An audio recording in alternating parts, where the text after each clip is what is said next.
Él era Dios y era hombre, el camino y la luz. La verdad en él estaba, era su nombre Jesús. Andaba por los caminos, al mar adentro navegaba, desde la barca de Pedro, del amor la red echaba. Pobre entre todos los pobres, grande. En el nombre sea de Dios y de María Santísima. Amén. Amén. ¿Qué cosas raras vimos en este fragmento de la película que toca la muerte y la resurrección?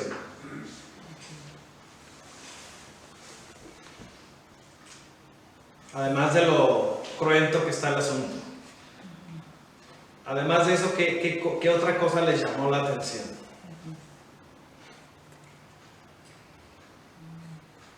Los sumos sacerdotes, el sumo sacerdote y todos los de Sanedrín y todos los que iban ahí muy elegantes arriba de sus burros para que todos los vieran arriba, pues mostrarse superiores a todos los demás.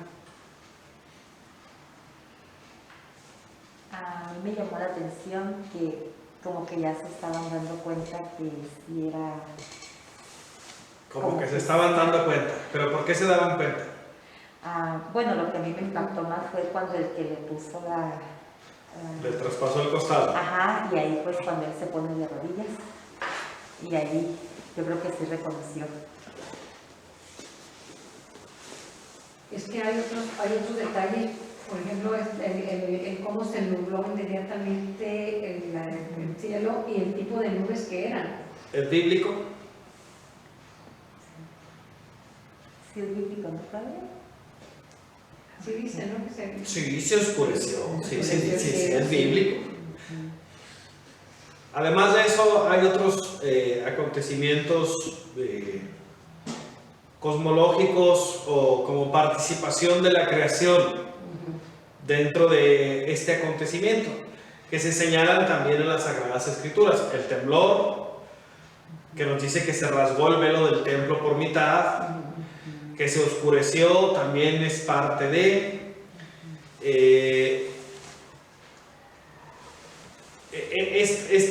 estos acontecimientos denotan una participación de la creación dentro de este misterio. Y ahora sí, no es difícil que en el pueblo de Israel se oscurezca.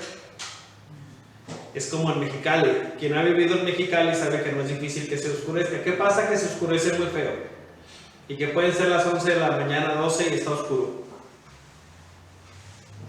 No viven en Mexicali ni ven noticias de Mexicali. Las tormentas de arena. O sea, no es difícil de explicar que algo así pueda pasar. Nada difícil. Entonces, como una de las tierras desérticas o semidesérticas. Además de esto, hay otros elementos que deberíamos de tomar en cuenta. Hay un detalle que a mí me gustó, y bueno, no sé si sería la intención del director señalarlo, pero esa gota que cae, que no es una gota cualquiera, que es la que inicia todo la sismología y todo eso, ¿no? Yo la tomé como, que se acababa de decirle a su padre que le daba su espíritu, que interponía sus manos. Yo lo interpreté como una lágrima de Dios Padre. El autor de la película o el director de la película quería denotar que había más elementos en juego. De hecho, en el cine se ve un poco más espectacular que en una pantalla pequeña, porque se ve cómo se forma en la atmósfera, desde fuera de la atmósfera, pues. Entonces, es un signo de cómo está participando. Cómo está participando. Ahora, la manera de participación está ahí, no necesariamente que así haya pasado, ¿eh? Esa es una forma artística en la que está manifestando. Como un signo nada más. Es un signo de parte del director de la película que nos hace ver teológicamente lo que está ahí. ¿Qué es lo que está ahí? Una participación del Padre, una participación del Espíritu. Usualmente el agua siempre se identifica, se asocia más con el Espíritu. Pero bueno, no han dicho nada de lo que nos interesaba más. ¿Qué pasa con la resurrección? Lo que alcanzamos a ver. ¿Cuánto duró lo de la resurrección? Menos de 3 días. La película dura 1 hora, casi 2 horas. Es un momento. 1 minuto, 2 minutos, 3 minutos máximo. Bueno, yo les dejé la tarea de leer el capítulo 16 de San Marcos del 1 al 8. Este es el primer final del Evangelio de San Marcos. Lo que muestra el director es en torno a estos versículos del Evangelio de San Marcos. ¿Qué es lo que dice? Que estando todavía oscuro al amanecer del primer día de la semana, pasó lo que nos muestra ahí. Sí. Y deja todo de acuerdo a como lo van a encontrar después las mujeres. ¿Por qué digo que es el primer final del Evangelio de San Marcos? Hay muchos biblistas que consideran que este es el final oficial y que más adelante se agregaron algunos versículos para introducir todo el tema de la resurrección. Se les hizo muy poquito, o sea, muy poquito lo que decía sobre la resurrección el Evangelio de San Marcos. Entonces desarrollan un poco más. Hoy vamos a ver algunos puntos acerca de la resurrección que se nos van a hacer, ahora sí son más técnicos y a lo mejor nos van a costar un poquito más. Cuando hablamos de una analogía, ¿qué queremos decir? Una similitud de algo parecido. Se busca un parecido, se busca una similitud, se buscan las diferencias, se busca iluminar algo que no conocemos a través de lo que sí conocemos. Cuando usamos el fabuloso ejemplo, te voy a dar un ejemplo para ver si me comprendes o para ver si me explico. Usamos analogías y lo usamos mucho en el lenguaje sencillo de cada día. Lo usamos con los niños, lo usamos con los que no conocen nuestro oficio. O sea, si alguien me explica cómo se hacen las tortillas de harina, va a tener que usar manzanas y naranjas. Decimos eso, explícamelo con manzanitas. ¿Qué quiere decir? Quítale todo lo difícil y déjamelo sencillo para que lo pueda comprender. Hay 3 tipos de analogías que se usan para hablar de la resurrección. La primera comunidad cristiana utiliza 3 tipos de analogías. Unas son de la creación, otras son de sacramentales y otras más son imágenes que nos ayudan a comprender. Puede ser artísticas, puede ser de la vida cotidiana, ¿no? Cuando nosotros pensamos qué significa, qué palabras usan para hablar de la resurrección, usan esas 2 palabras, ejergetai y anestemi, o algo así. Son 2 palabras griegas que tienen sentido parecido. Él usa para hablar de levantarse del sueño. O sea, ahí estamos hablando de analogías del orden natural, del orden cotidiano. Levantarse del sueño es una forma de explicar la resurrección. O sea, de la inconsciencia de... No, obvio hay que tomar en cuenta que ninguna analogía va a alcanzar a decir todo lo que tenga que decir. O sea, las analogías son muy humildes, muy sencillas. O sea, van a iluminar una parte y probablemente no va a ser todo, pero bueno. Ejergetai es una palabra que se usa para la resurrección. levantarse del sueño y puede tener sentido pasivo o sentido activo. Por ejemplo, los que despiertan solos a las 4:30 de la mañana se levantan del sueño. Los que escuchamos 10 alarmas para levantarnos y a veces no las escuchamos, somos levantados del sueño. O sea, somos levantados. No es la misma cosa levantarse que ser levantado. En el sentido, la visión histórica de la resurrección, de acuerdo a la fe cristiana, es que Él se levanta por su propia fuerza. Él se levanta por sí mismo. Y es lo que quiere decir esta palabra. Se puede usar en los dos sentidos. En los evangelios se usa de las dos maneras. Así, ¿cómo, Padre? Ya dijimos que Él se levanta por su propia fuerza. Pero los evangelios de todas maneras la usan en los dos sentidos. Él se levantó y Él fue levantado. Cuando los evangelios hacen referencia a Él se levantó, obvio entendemos lo sencillo que ya está. Él se levanta solito por su propia fuerza. Él tiene la vida, Él es la vida. El otro sentido en que se usa esta palabra es también para dejar ver la participación que tiene el Padre y el Espíritu Santo, o sea, en el acontecimiento de la resurrección. Esto es en términos teológicos. En términos históricos se usan las dos formas. Ahí está en las Sagradas Escrituras, no hay vuelta de hoja. Uno es para levantarse del sueño, para ser levantado, y la otra palabra también es un verbo que tiene que ver con el, ahora sí, retomar, alzarse y al mismo tiempo ser alzado. O sea, los italianos usan la palabra alzati para decir ponte de pie. O sea, pero el que se tiene que levantar es uno. O sea, no es que lo ayuden a uno a levantarse, no, alzati. Entonces, igual, esta palabra italiana significa ser puesto de pie. Ponerse de pie, pero también ser puesto de pie. Tiene los dos sentidos también. La resurrección se ve como levantarse del sueño y como levantarse también, ser puesto de pie.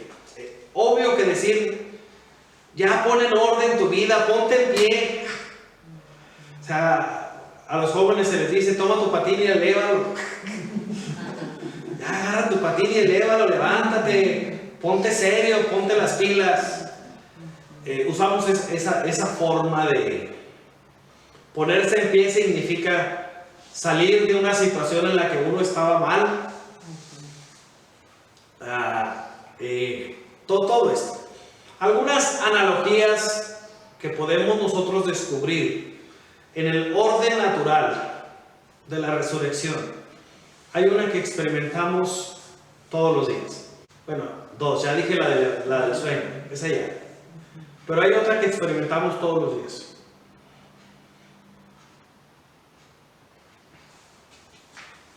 Pues cuando abrimos los ojos, Padre, que vemos un nuevo día. Esta es la de cuando despertamos del sueño. Pero hay otra que es muy, muy fácil.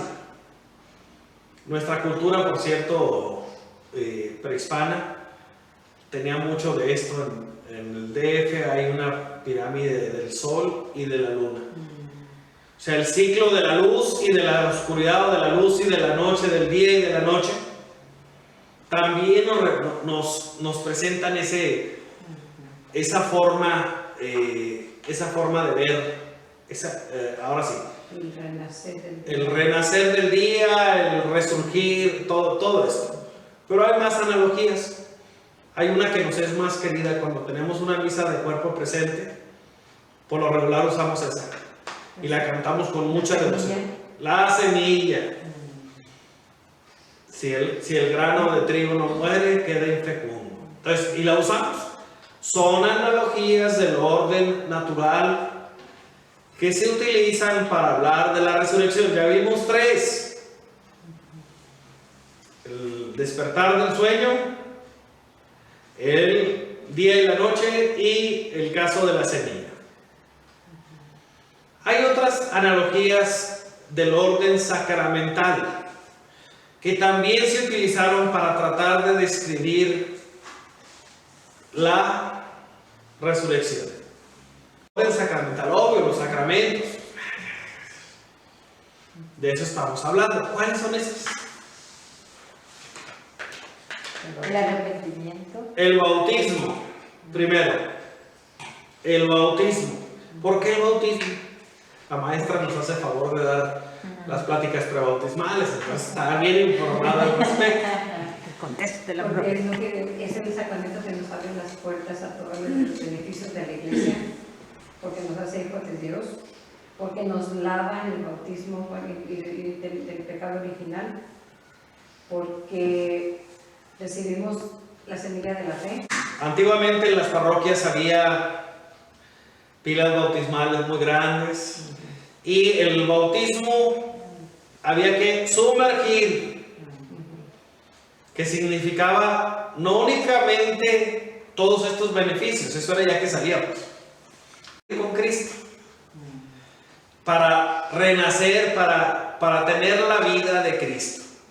Entonces, es este paso de la muerte a la vida, paso de la muerte a la vida. ¿Qué otro de los sacramentos es así claro que se da? La confirmación. Yo le voy más a la Eucaristía.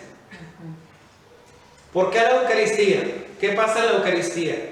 Se ofrece El cuerpo y la sangre de Cristo. el sacrificio, el cuerpo y la sangre de Cristo, y se obtiene la vida.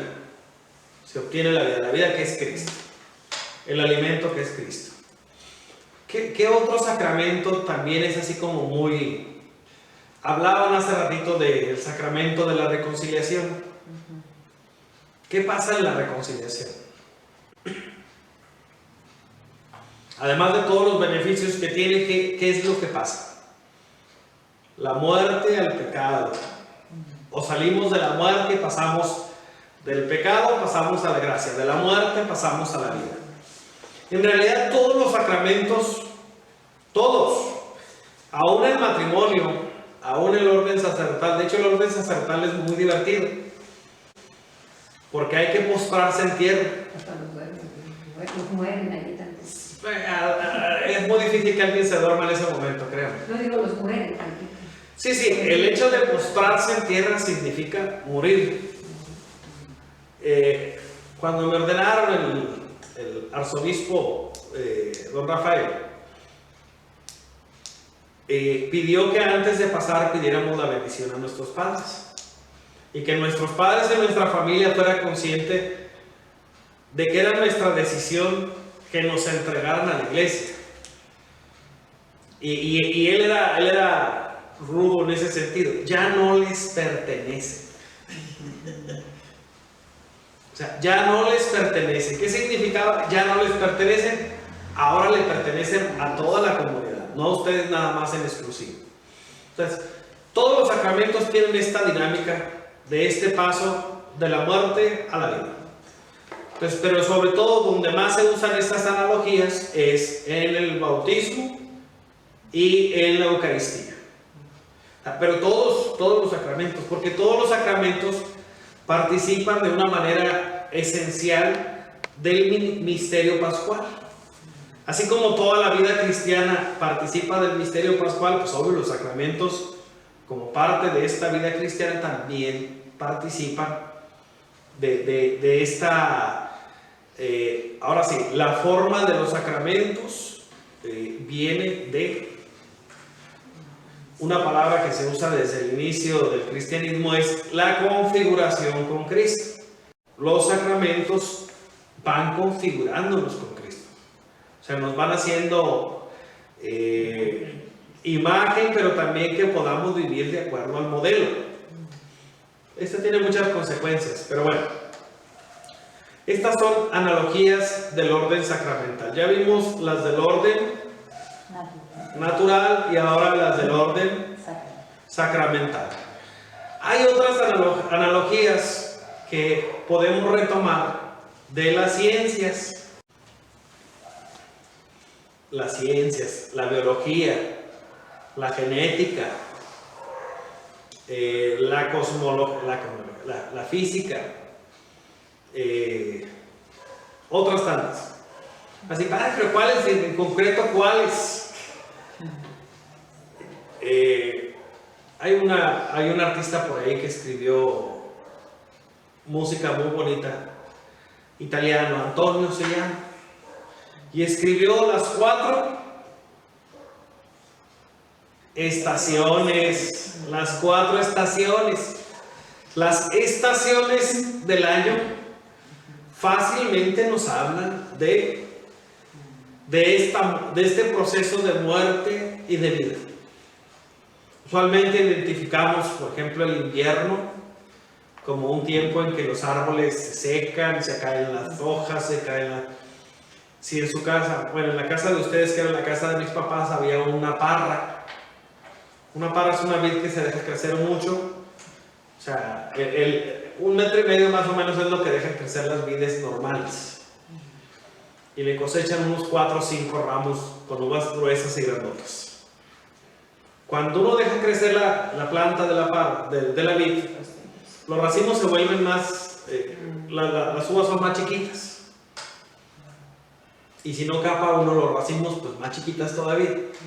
Pero son muchísimas, les puede dar una sola planta, les puede dar 100 kilos de uva, a lo mejor exageré, 40, 50 kilos de uva. Nunca las pesamos todas juntas, ¿no? Pero la parra ubicaba hacia una sombra más o menos del tamaño de este salón. Muy cómodo para estar en tiempos de calores, exquisito para estar en tiempo de calores, porque esa sombra era 10, 15 grados menos que todo el resto de donde estaba dando el sol. Pero el punto al que voy era en primavera y en verano. En otoño todo se ponía café, seco, y en invierno parecía que se había muerto la planta cada año. O sea, seca se veía, se quedaban nada más los puros palitos. Y había que cortarle, por cierto, podar todos los palitos del final. Entonces era muy evidente, igual las higueras por lo regular se le caían todas las hojas, quedaban pelonas. O sea, los duranos, y eran los árboles, el membrillo también, la granada igual. Entonces, en tiempo de invierno, ahí en su casa, los jardines se veían muy evidente este aspecto del paso de estación. O sea, no quedaba, de hecho, en casa los árboles eran frutales todos, no había árboles que no fueran de frutas. Pero bueno, el punto al que voy, se notaba mucho esto. Esto es una forma de analogía del orden natural también. Pero del orden científico, nos vamos con la genética. Cuando muere una persona, ¿qué pasa con su código genético?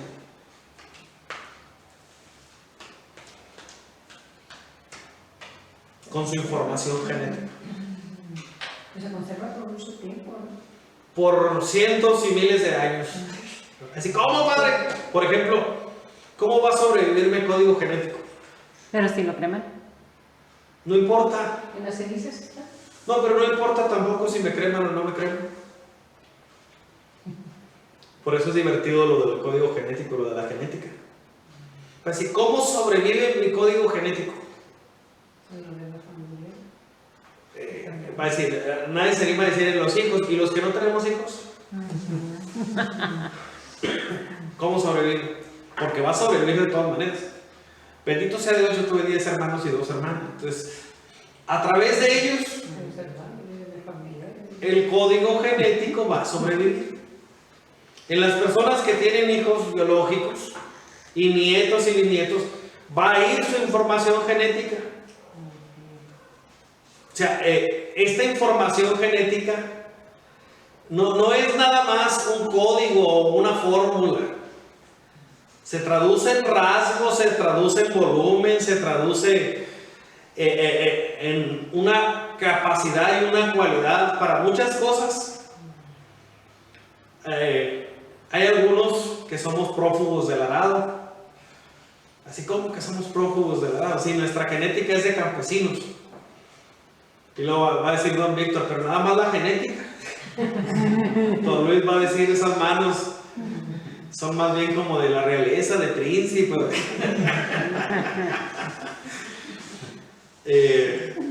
Y voltea a verse las manos. Yo estaba hablando de las mías.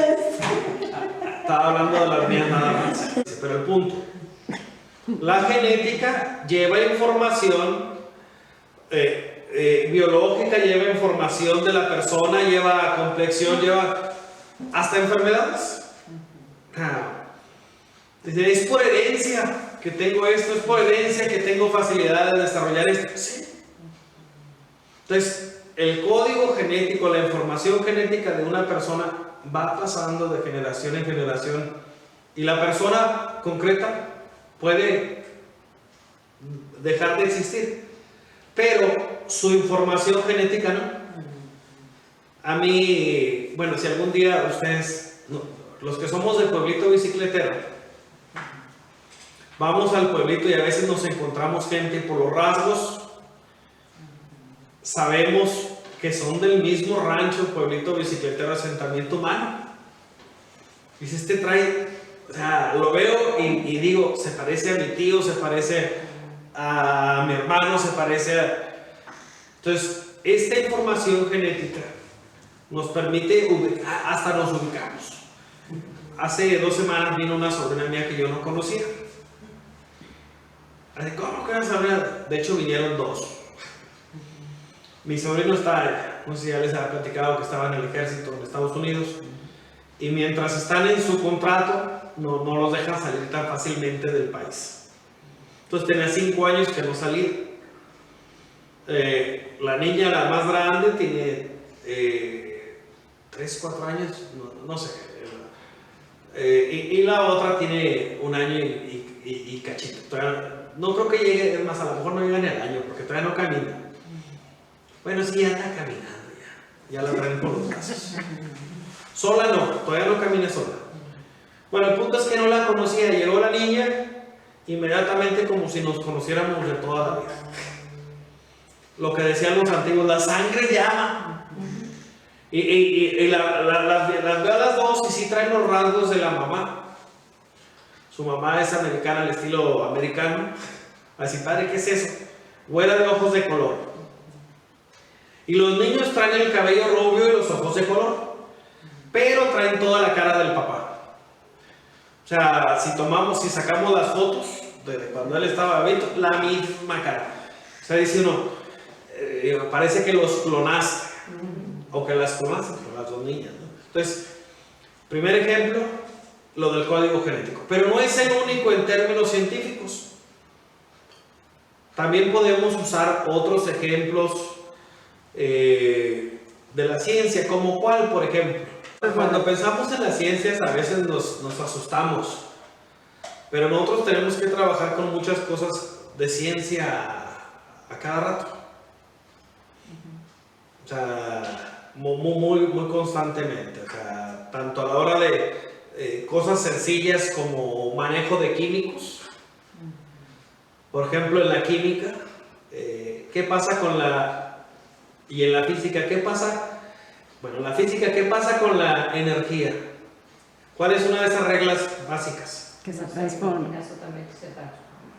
La energía no se destruye, únicamente Se transforma. O sea, ¿nos puede servir ese ejemplo para hablar de lo que estamos hablando? Sí nos sirve. No se destruye. No se destruye, únicamente se transforma. O sea, tiene apertura. O sea, tú puedes usar y deshacer, pero toda fuerza se va a mantener, toda energía se va a mantener. Puede cambiar de un estado a otro, pero va a seguir existiendo. Se da, o sea, pero no se va a destruir. Y en la química, la materia no se crea ni se destruye, únicamente se transforma. O sea, aún la materia no es algo que podamos nosotros destruir o deshacer. Entonces, estos elementos de la ciencia nos ayudan a enriquecer la manera en que nosotros visualizamos la resurrección. La resurrección es algo que no tiene precedentes. O sea, no, es algo original, único. En términos de la física pudiéramos hablar, hay una palabrita que se me fue ahorita, me acuerdo del nombre, burdo, común y corriente. La manera culta de decir un hoyo negro,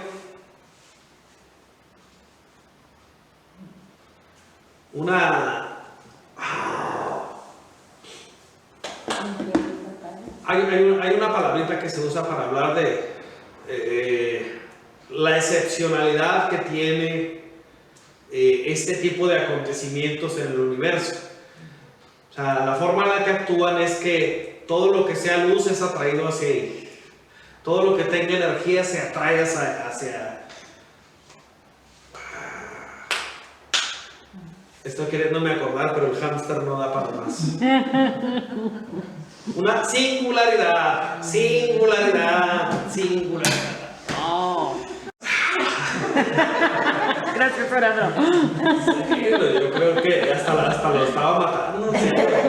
Siento que le va a traer para salir un mito ahí, padre. No, de que va a salir. Entonces, ¿qué es una singularidad en la física? Es un acontecimiento que no tiene un parangón, que no tiene un punto de comparación. De hecho, hay un autor, es un teólogo de esos divertidos, se llama Carmelo Dottolo. Es doctor en teología, está felizmente casado y tiene sus hijos, no es sacerdote. Es un teólogo. Él decía, no me digan padre, por favor. Sí soy, pero no me digan. Porque soy padre, pero de familia, nada más. Así que no me apunten en eso. Muy divertido, el doctor Carmelo Dottolo.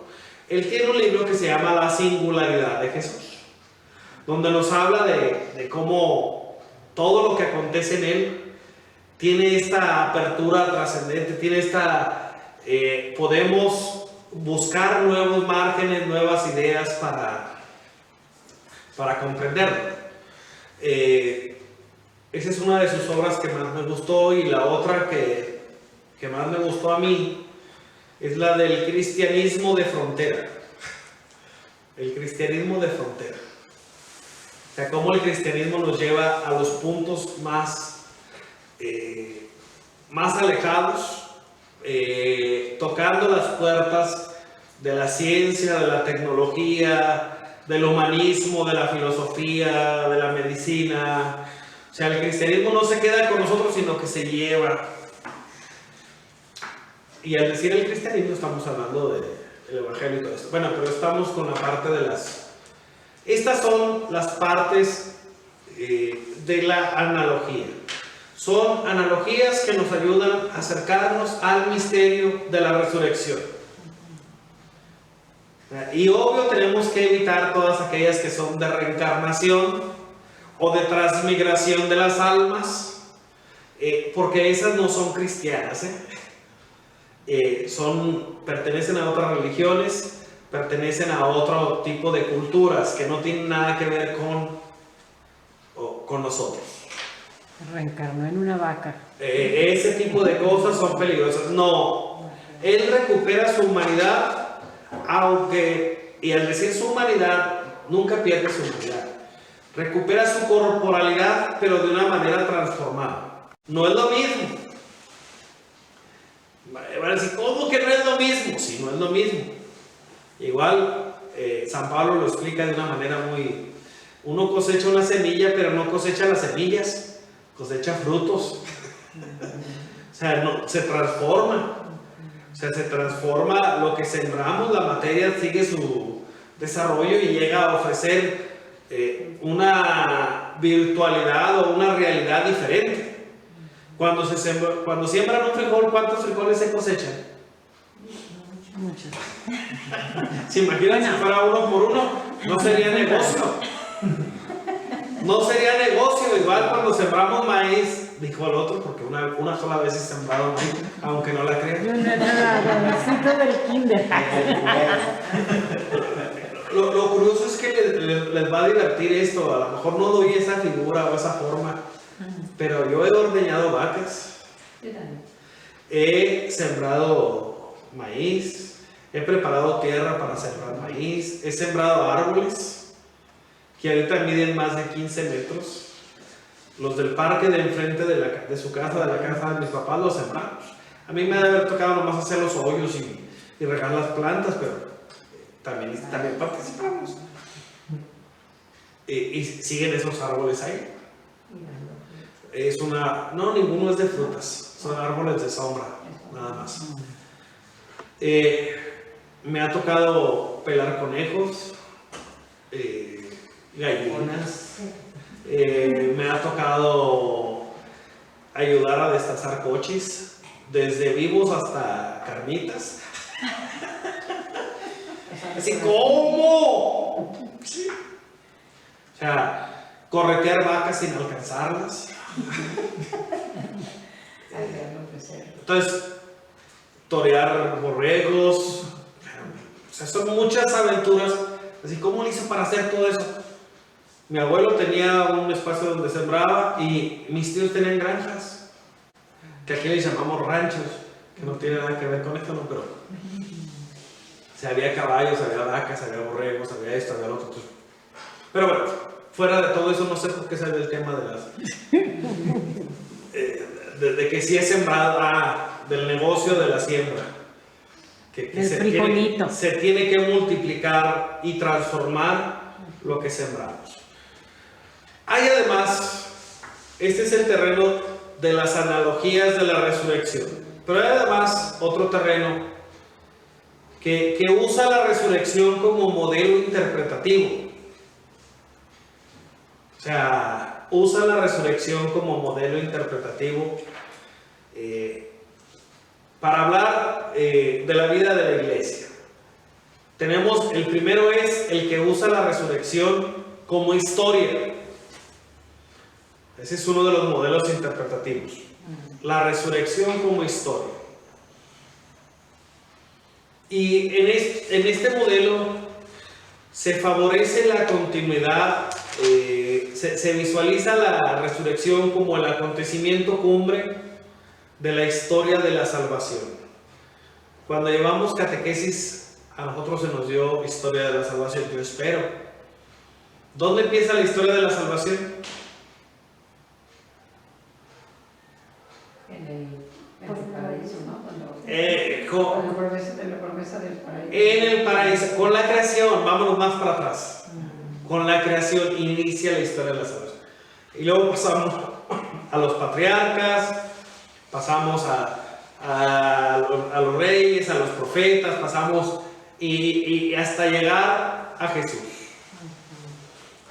O sea, el culmen de esta historia de la salvación, de la vida del cristiano y de la iglesia, es la historia de la salvación y su cumbre es la resurrección. Además de este modelo interpretativo, está el modelo, la resurrección vista como redención. O sea, el acto a través del cual recibimos la redención es la resurrección. Y lo va explicando. O sea, de hecho en las imágenes que vimos de la película, se nos presenta se nos presentan estos elementos. ¿En dónde se presentan estos elementos?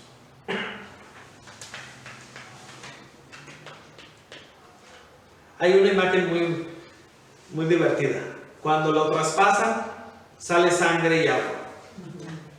¿Qué le pasa al que recibe el baño?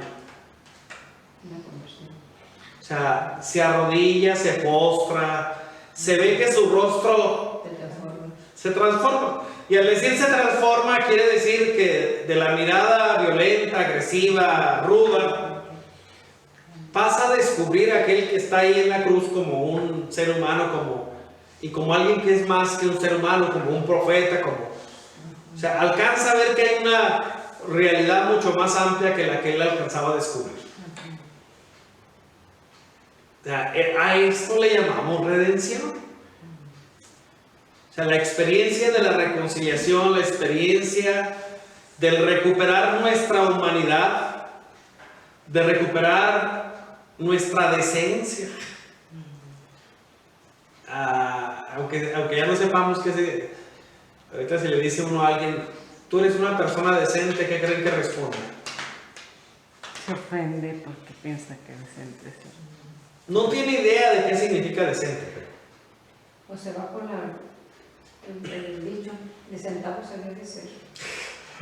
O sea, este será, para una persona ya mayor, preguntarle si es decente equivale a preguntarle si es honorable, si vive honradamente, si vive honestamente con su familia. Te va a decir, ¿cómo? Sí. O sea, si vive de acuerdo a su vocación y a su misión, ya es un poco más, quizá no se metan en esos planos. En una parroquia que estuve hace unos 10 años, llegó una niña a confesarse y antes de acercarse al sacerdote, estábamos confesando al señor cura y yo del otro lado, en un presbiterio amplio, en una parroquia grande, en un templo grande, perdón. Y de repente la niña se acerca y me acuso, padre, de adulterio. Antes, o sea, una niña de unos 10 años, 11, que estaba preparándose, esa era su primera confesión, se acerca gritándole al padre que, por eso la escuchamos, o sea, todos. Y el padre, antes de que la niña, en paz descanse el padre, antes de que se acercara a la niña, le habló a las catequistas. Y les dijo, primero acompáñenla porque está muy nerviosa, está temblando. Y segundo, explíquenle de qué se trata lo del adulterio. O sea, explíquenle porque no entiende lo que... O sea, no sé dónde habrá escuchado la niña o cómo habrá sido su proceso. Que luego le dio por irse pero gritándolo en público además. O sea, tampoco, eso a lo mejor los nervios y eso la traicionaron, ¿no? Pero bueno, el punto al que voy es, cuando hablamos de la redención, ahorita tenemos que hablar de la decencia, de recuperar la humanidad. La decencia es recuperar tu humanidad para contigo mismo, para con Dios y para con los demás. O sea,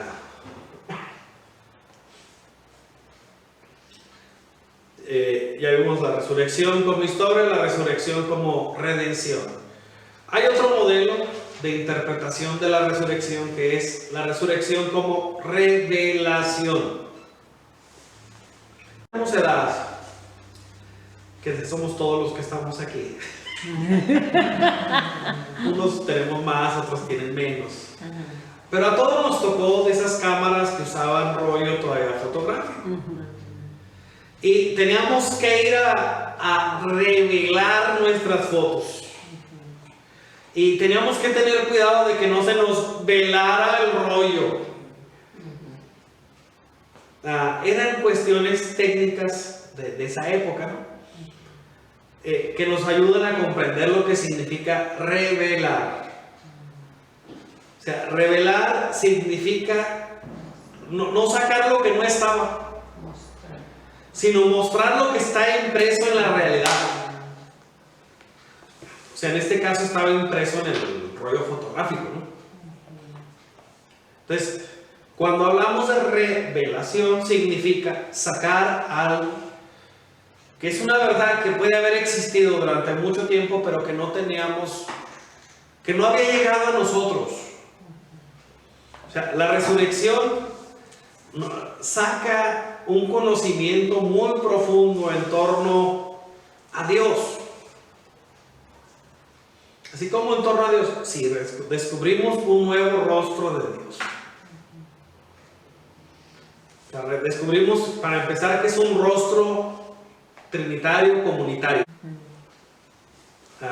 Descubrimos que no es un Dios incapaz de compadecerse o incapaz de tomar la cruz por nosotros. Eso es parte de la revelación. Además descubrimos que Jesús, con la muerte dijimos que habíamos descubierto que era verdaderamente hombre, y con su resurrección descubrimos que es verdaderamente Dios. Eso es parte de la revelación. Pero además descubrimos a través de la resurrección también nuestra identidad como cristianos, nuestra identidad como discípulos de Jesucristo, como iglesia, Como hijos de Dios. como hijos de Dios. O sea, todo esto es, Jesús ya lo había predicado, ya lo había anunciado, pero a algunos todavía no les caía el 20, igual como a algunos todavía no les cae el 20, O sea,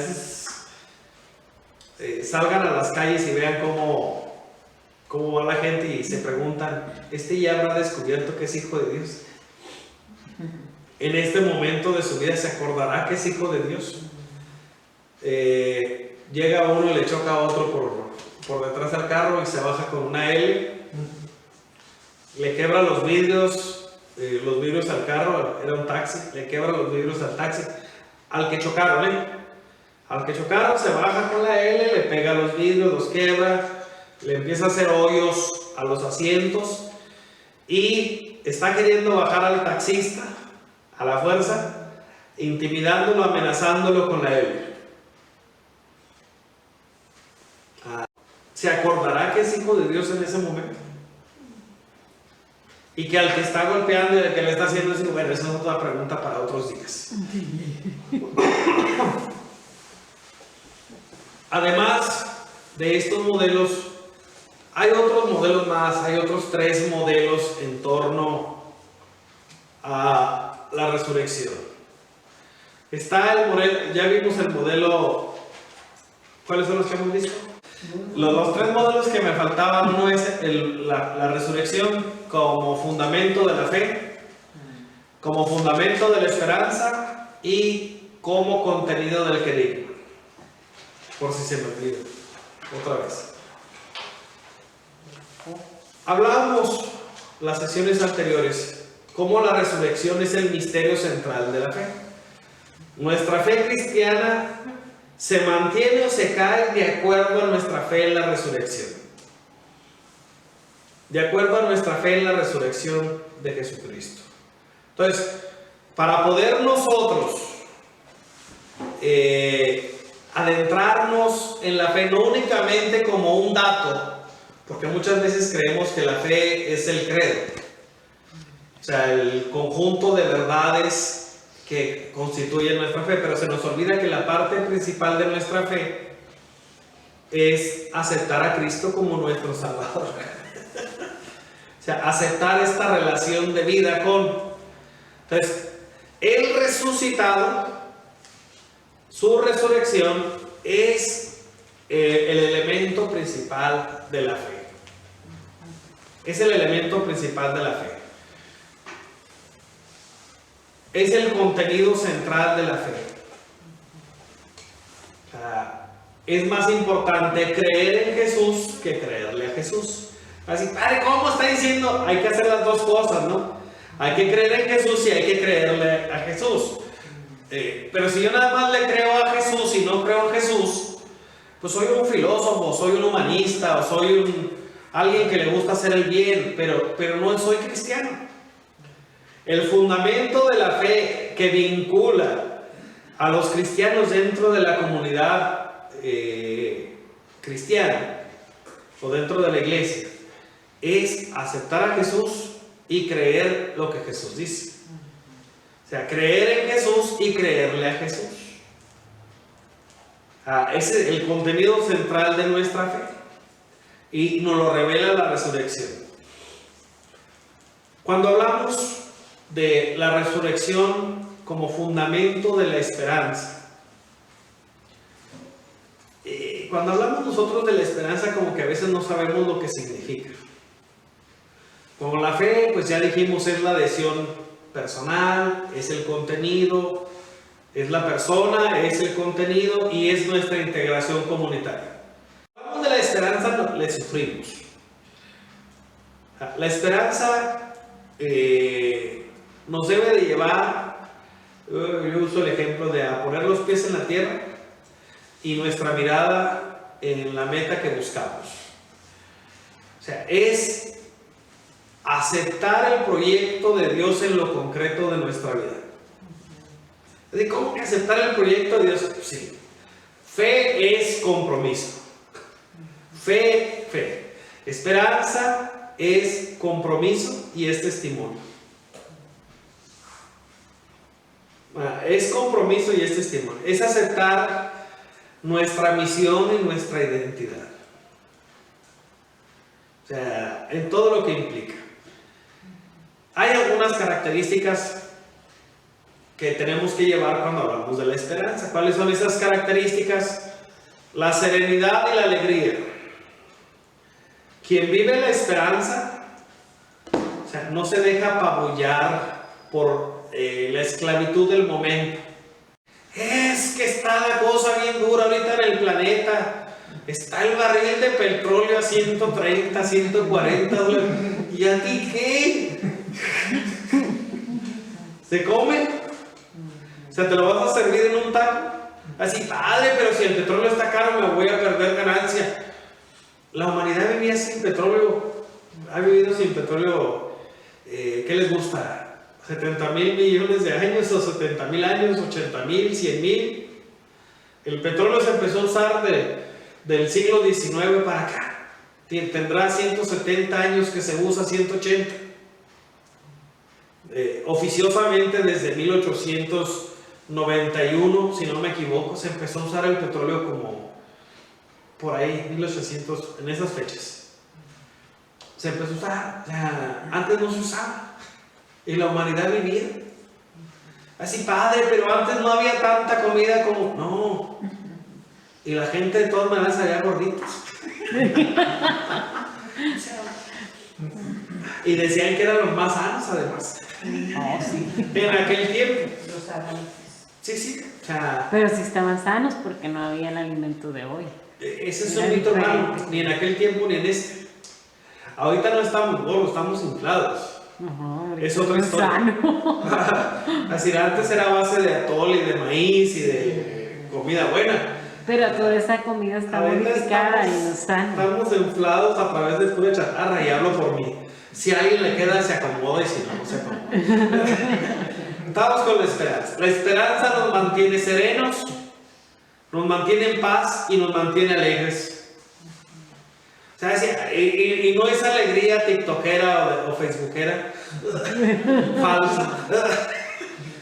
Es que yo me la paso re bien y sacan sus buqués hechos de puros billetes de 500 pesos y el centro de puros billetes de 1,000 adornados como florecitas, y la gente diciendo, yo quiero ramos de esos.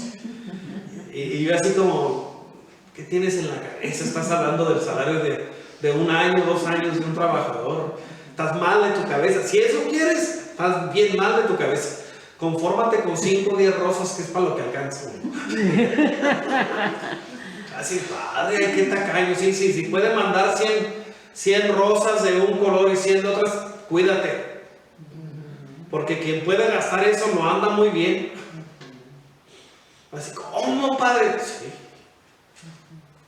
O sea, a lo mejor un empresario o el dueño de varios lugares locales o esto puede hacerlo de vez en cuando. Pero el común de los mortales que hace este tipo de cosas nada más se dedica a 1 o 2 cosas que no tienen nada que ver con lo que estamos viendo aquí. Nos mantiene siendo realistas, objetivos. O sea, el compromiso cristiano se vive en el aquí y en el ahora. Eso sí, no somos de este mundo. O sea, pero sí vivimos en el mundo. Así, sí esperamos cielos nuevos y tierra nueva, y le echamos ganas. Cuando dicen, padre, ¿usted le ha echado ganas para hacer el mundo mejor? Sí. He sembrado árboles. He predicado el evangelio. Pero sí le he echado ganas. A otras tantas cosas que no me voy a adornar porque no estamos en esa etapa. Pero el punto es, sí he hecho el bien. O sea, que también a veces necesitaría hacer más, sí, pero el punto es, estoy haciendo el bien. Y esto lo deberíamos decir todos los bautizados. O sea, estamos haciendo el bien. Cuando uno ve cómo era Tijuana antes, dice, padre, la gente le ha afectado a Tijuana. Y estoy hablando de Tijuana porque Rosarito siempre ha sido más bonito. No se puede comparar. Va a decir, padre, ¿cómo dice que Rosarito es más bonito que Tijuana? Sí, siempre ha sido más bonito que Tijuana. Más tranquilo, más ambiental, más mejores horizontes, mejores paisajes, más vegetación, siempre ha habido más vegetación. Pero lo que voy con Tijuana, ahorita hay más vegetación en Tijuana que hace 100 años. ¿Sabes cómo que así? Porque en cada casa la gente busca, aún los que han ido al Cerro Colorado, fíjense hasta donde hay casas, hay árboles. También aquí hay mucho más que hace 30 años. Yo siempre he recordado como muy verde Rosarito. Y hablo de verde lo que siembra y verde en cuanto a esto. Ahorita extraño un poco más lo que es el ganado y eso. Había más antes. Antes había más ganadería aquí también en Rosarito, pero como que ya se acabó, ya queda nada más uno que otro terco que no quiere salir todavía. El último modelo interpretativo de la resurrección es el del querigma. Querigma. ¿Cómo que querigma? ¿Qué significa esa palabra? Es con K, ¿eh? ¿Qué significa esa palabra? Querigma significa el primer anuncio. La evangelización empieza con este primer anuncio. Los temas que incluye el querigma es el pecado, o sea, la caída del pecado, la promesa del Mesías, la muerte y resurrección, pasión, muerte y resurrección de nuestro Señor, el envío del Espíritu Santo y la iglesia. Puede haber uno más, puede haber uno menos. Por ahí tenemos que encontrar también el amor de Dios, que es otro tema. Pero uno de los temas centrales es el tema de la resurrección, que informa todo esto. O sea, que le da forma a todo este anuncio, a toda esta predicación. Cuando vamos a predicar, no llegamos predicando sobre las normas o las reglas. No llegamos diciendo te vas a ir al infierno. O sea, no hacemos ese tipo de... Porque eso decía San Juan Bosco, que una gotita de miel atraía más moscas que un barril de vinagre. Entonces, primero anunciamos estos temas que tienen que ver, primero la realidad. Cuando hablamos del pecado es hablar de nuestra realidad y de cómo la vivimos, para poder hablar de la redención, del perdón, del amor, del compromiso de Dios hasta sus últimas consecuencias, de la entrega de su Hijo. Entonces, hablar de la resurrección como querigma es hablar de qué es lo que le da sentido a todo el anuncio hacia los demás. Si los niños del catecismo no saben que Jesús resucitó, no sirvió la catequesis. Si no saben por qué celebramos el domingo, el día de la resurrección, ¿por qué vas a misa el domingo? Es que uno de los mandamientos de la iglesia dice que hay que oír misa los domingos y días de fiestas de guardia. Sí, mi hermano, pero el sentido de que tú vayas es porque estás entrando en comunión con el resucitado. ¿Qué es más importante que el mandamiento? O sea, si estás en comunión con el resucitado, no ocupas el mandamiento. San Agustín decía, ama y haz lo que quieras. O sea, ¿cuál mandamiento es el que tienes que vivir a toda costa? El amor. Entonces, la resurrección nos abre a esta dinámica. Estos son los 6 modelos interpretativos de la resurrección. Hoy vimos las analogías y los modelos interpretativos. Va a decir, padre, ¿por qué hay que verlo así? Porque de otra manera, luego si nos preguntan, vamos a decir, está bonito, pero ¿qué quiere? ¿Pero qué significa? ¿O cómo me lo explicas? ¿O cómo me lo compartes? De esa manera. Por último, hoy, allá arriba les puse un pescadito, a lo mejor que pude dibujar. Va a decir, es que no fui al kinder. ¿Qué significa ese pescadito?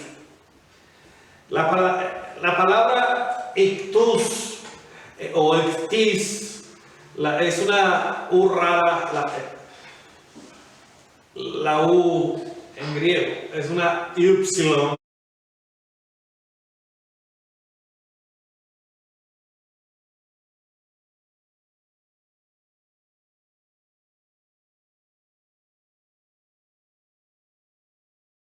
Cristo, to, Theu, Hui, Soter. Que traducido, nada más me quería adornar, no sé si lo pronuncié bien, pero bueno, ahora lo voy a traducir al español.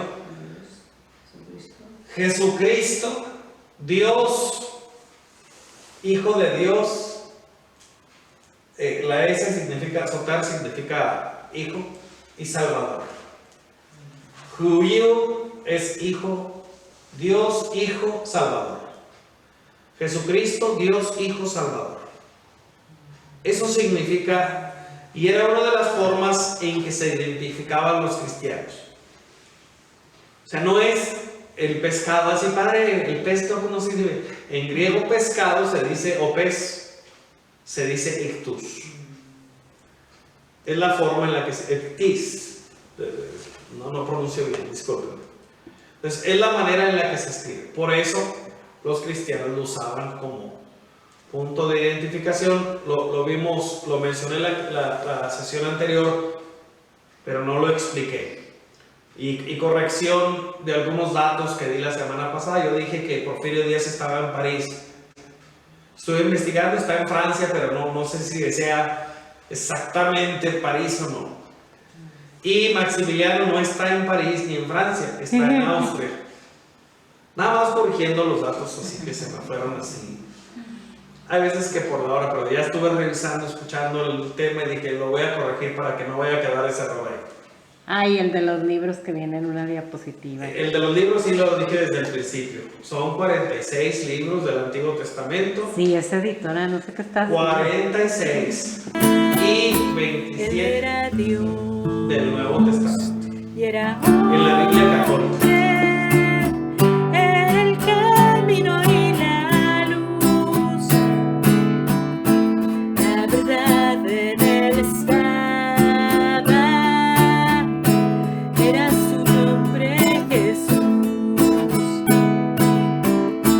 hablaba de pocas cosas, se acercó a los que sufrían, les dio pan a los hambrientos y a los tristes dio alegría. No predicó el